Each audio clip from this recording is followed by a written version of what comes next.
Trust isn't built overnight. Our previous CEO, Jeff Weiner, would say, trust is consistency over time, meaning it's earned through every choice. At Microsoft, Satya Nadella says we run on trust, and at LinkedIn, that means putting our members first, especially when it comes to our systems that handle their data. My name is Chris, and I'm here today with my colleague Sai, and we're going to open the black box behind LinkedIn ads and showing how de-identification and the systems we built keep both trust and our members front and center.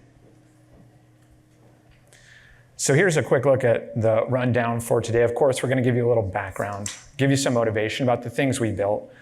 We're going to spend a good amount of time talking about how we built it and some issues we ran into. Everything's not perfect.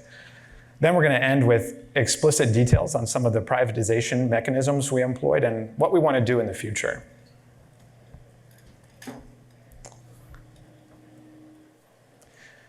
So before I get into the technical details, I wanted to take a step back and talk about why de-identification is so important to us at LinkedIn. Obviously, our entire ad stack relies on a member's activity to be able to serve relevant content and deliver value as well to advertisers.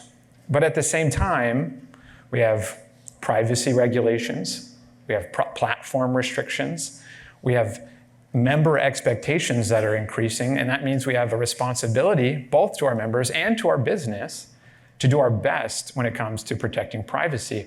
And that's why we've fundamentally invested in rebuilding our systems with privacy at design at their core.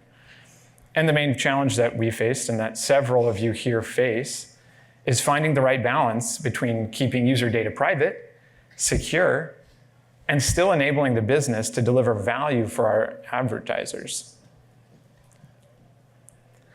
So here's a quick high-level overview of how ads data flows through LinkedIn systems for those of you who are unaware. Obviously, it all starts with a member's interaction with the LinkedIn app, browsing their feed, searching for jobs, engaging with content. These interactions are sent securely to LinkedIn servers, and they're processed and made available for our ads infrastructure. So for example, when a member loads their feed, a request is sent to the ad serving pipeline, which in turn calls components responsible for targeting, for ranking, selecting the most relevant ads to present to that member. Chosen ads are delivered to the client application where they're rendered and shown. As members view or engage with the content, we have tracking events sent to our back-end systems, capturing those interactions like clicks, impressions. This engagement data is stored and eventually powers our external advertiser reporting. And throughout this data flow, data privacy remains one of our top priorities. Okay, so right before I talk about what we built, I want to talk about the explicit requirements we created for ourselves. First and foremost, no re-identification. That one was non-negotiable. So data must be infeasible to re-identify, even against auxiliary data sets. Secondarily, we had to support our consumers, meaning that our privacy transformations that we employ can't degrade the current experience or the performance as well of our systems. So ads reporting, billing, and forecasting, they can't change behaviorally. We need to continue to support those user-facing metrics. And non-functionally, we employed for ourselves some streaming and offline processing requirements, such as how much time we actually have to employ some of these privatization mechanisms, and when the data needs to be available. So when deciding on how to build this system, we considered two main architectures I'm sure several of you have encountered in your lifetimes. On the left, we have a streaming architecture. It's fast, it's responsive, it gives us nearline processing, low latency, but it comes with complexity, it comes with operational overhead, it comes with development effort, it comes with how do you backfill data? Doesn't even really seem possible in the streaming environment. On the right-hand side, we have a simpler setup from a developer's perspective using batch processing. It's quicker to build and maintain. Backfills are much more straightforward, but the trade-off is freshness, right? The trade-off is higher latency. The trade-off is failure modes. A single issue processing data can terminate the whole match and spike your resource usage. In the end, we didn't pick just one or the other. It was more of a yes and approach. We decided to build both to support all of our consumers. So that's great, that's fine. We always talk about pets. We talk about how great they can be and what we want to do. But what about some issues we ran into? What were some problems we encountered and how did we solve those? Key challenge in our stream processing pipeline is how, well, we need to make that data available to cold storage and batch processing systems, right? So we have an ETL exporter that will take your streaming data and make it available for all of your batch offline systems. So here we're looking at a stream of events, right? We're currently at time T. We've had events from T back T-1, T-2, T-3. Stream processing systems, a bane of them is lag. So in our instance here, the stream processor, it's currently processing data up to T-2, even though we're currently at time T. So the issue is when the ETL exporter comes in and it says, hey, I need all of the data from the window of T-3 to T. Please give that to me so I can store it in cold storage. The stream processor hasn't processed T-1 and T, so there's going to be this missed data window. So a gap where events exist, but they don't make it into cold storage. And so how do we start to deal with that problem? Well, one of the things we wanted to do was kind of evolve our stream processing architecture to deal with different data priorities. So on the left was the initial iteration, which was just a monolithic setup. Everything flowed through a single stream processing engine. At LinkedIn, that's currently SAMZA. So clicks, impressions, bid requests, they're all treated the same in this instance, regardless of their urgency, regardless of their business impact. So on the right, what we did was generate a quality of service aware architecture. So we split the pipeline into tiered priorities. Higher priority data like impressions and clicks that advertisers have a much more higher demand for fresh data and accurate data. We made available in a high priority, much more resources, much more aggressive alerting mode. But lower priority data like bid requests, we allowed that to take a more cost efficient route with moderate latency. So it gives us more control, better performance where it matters, but reduced costs where speed, in our opinion, wasn't exactly critical. Another challenge we faced was, okay, when we built this system, we employ a various amount of privacy actions to keep the data de-identified. How do we ensure that happens on an ongoing basis? So what we wanted to do was actually have it driven from the schema level. We wanted to support annotations at the field level. And when the system ingests new data and new fields, it's able to inspect those annotations and determine if there's personal data, if there's identifiers. And from there, it's able to ascertain, okay, for this new piece of data, is there some kind of privacy action defined so that I can ensure that when I'm processing this data, I don't just kind of spit it out and think that everything's good and dandy. So if there aren't any for a new field that has personal information, the system actually just triggers an automatic failure. However, if everything is defined and well placed, it continues on processing.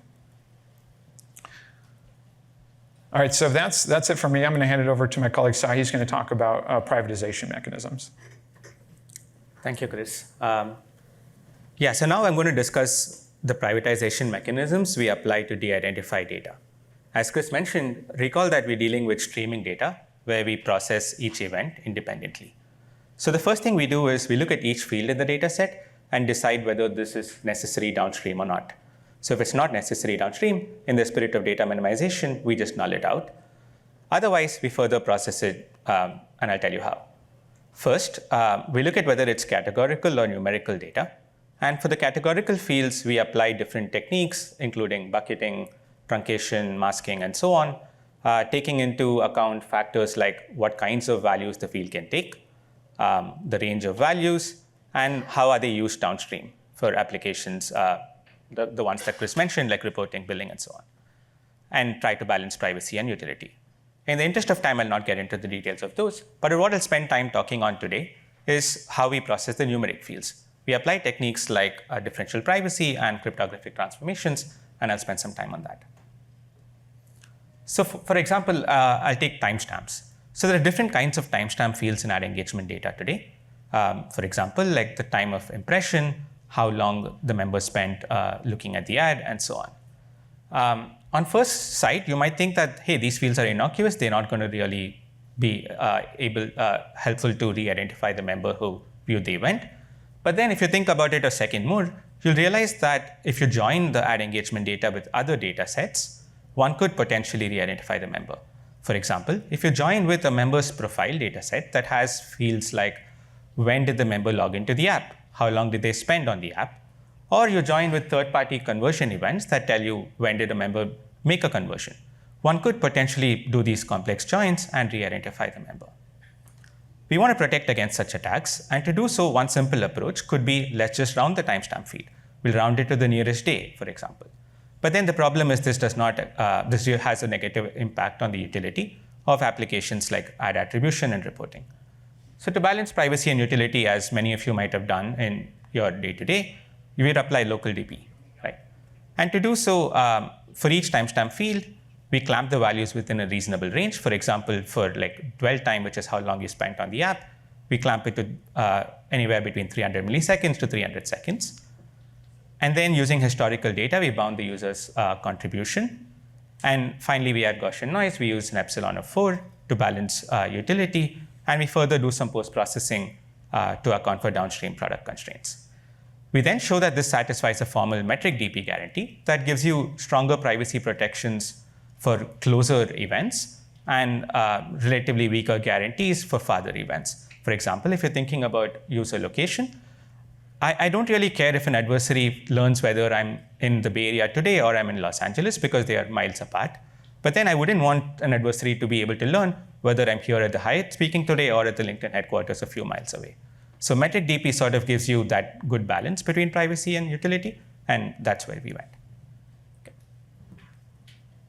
And now switching tracks slightly, I'm going to move on to identifiers. Member ID is something that's used extensively in our measurement portfolio. For example, in reach reporting, we want to count how many unique users saw an ad.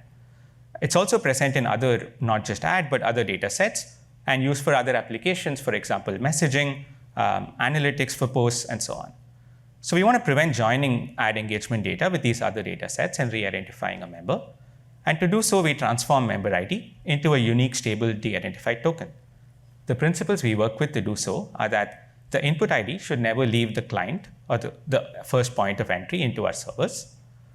The input ID and the de-identified token should never coexist together.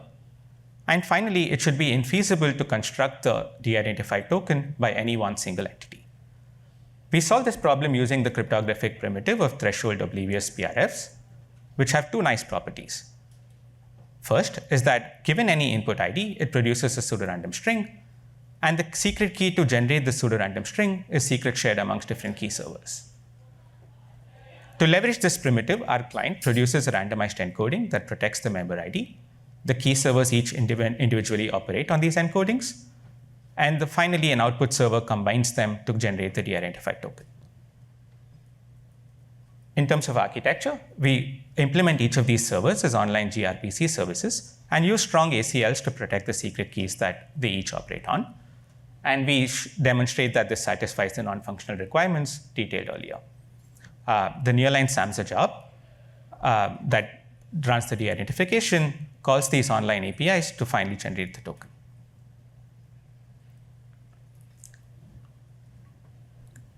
Here are some results from our de-identification exercise. We successfully enhanced protection for our user data. We reduced the retention periods for PII, and we're happy to share that we were able to maintain the strong SLA and have no net negative impact on the business.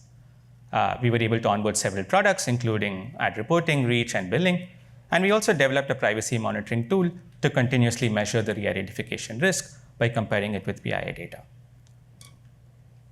And in terms of future work, we're currently working on extending functionality to build some new tokens that are not unique to a member, but scoped to within an advertiser. We're also working on de-identifying data as early as possible, for example, on the user device, or using a third-party entity like a clean room before it reaches our servers. We're also working on extending the system to de-identify third-party signals. as well as supporting further downstream modeling use cases and what it would take to enhance a system to be able to support them.